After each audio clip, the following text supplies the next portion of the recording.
একটা হচ্ছে রুহে রব্বানি, যার মাধ্যমে ফেরেশতা কাজ করে, নফসে শয়তানি, যার মাধ্যমে শয়তান কাজ করে। আপনি যদি নফসে শয়তানিকে পরাজিত করতে চান, তাহলে ফেরেশতাকে জিততে দিতে হবে। ফেরেশতাকে জিততে দেন, অটোমেটিক শয়তান আপনার অন্তরে সংকুচিত হয়ে যাবে, পরাজিত হয়ে যাবে। ফেরেশতাকে জিততে দিবেন কিভাবে?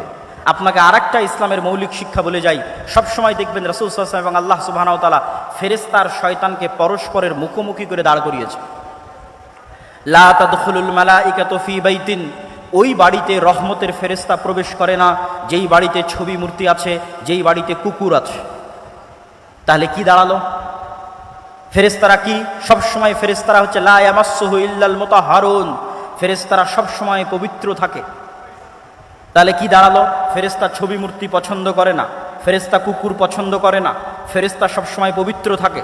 আর এক হাদিসে রাসূল সাল্লাল্লাহু আলাইহি ওয়াসাল্লাম বলছেন, মা মিন মাওদিউ শিবরিন, আসমানের এমন কোনো এক বিঘত জায়গাও খালি নাই, ইল্লা, যেই জায়গায় এমন কোনো ফেরেশতা নাই যে হয় সিজদারত আছে, না হয় রুকুরত আছে, না হয় আল্লাহ সুবহানাহু ওয়া তাআলার তাসবিহ এবং তাহলিল পাঠরত আছে।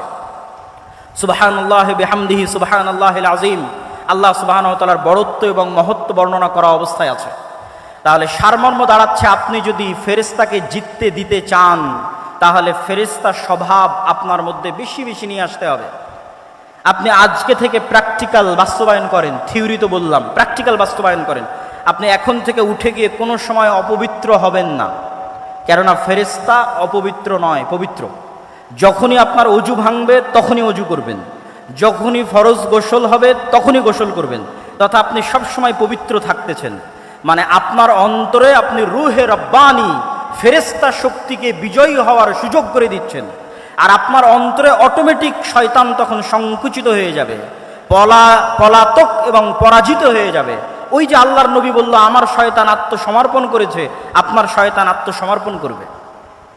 আপনি ছবি মূর্তি থেকে দূরে সরে যান, আপনি তাসবিহ এবং তাহলিল পাঠ করেন, জিকির এবং আযকার করেন, এগুলো ফেরেশতার স্বভাব। তখন আপনার অন্তরে রুহে রব্বানি বিজয়ী হবে। আর যদি আপনি মনে করেন আপনি আপনার অন্তরে ফেরেশতাকেই পরাজিত করবেন আর শয়তানকে বিজয়ী করবেন, তাহলে বেশি খেতে হবে, বেশি ঘুমাতে হবে, বেশি অপবিত্র থাকতে হবে।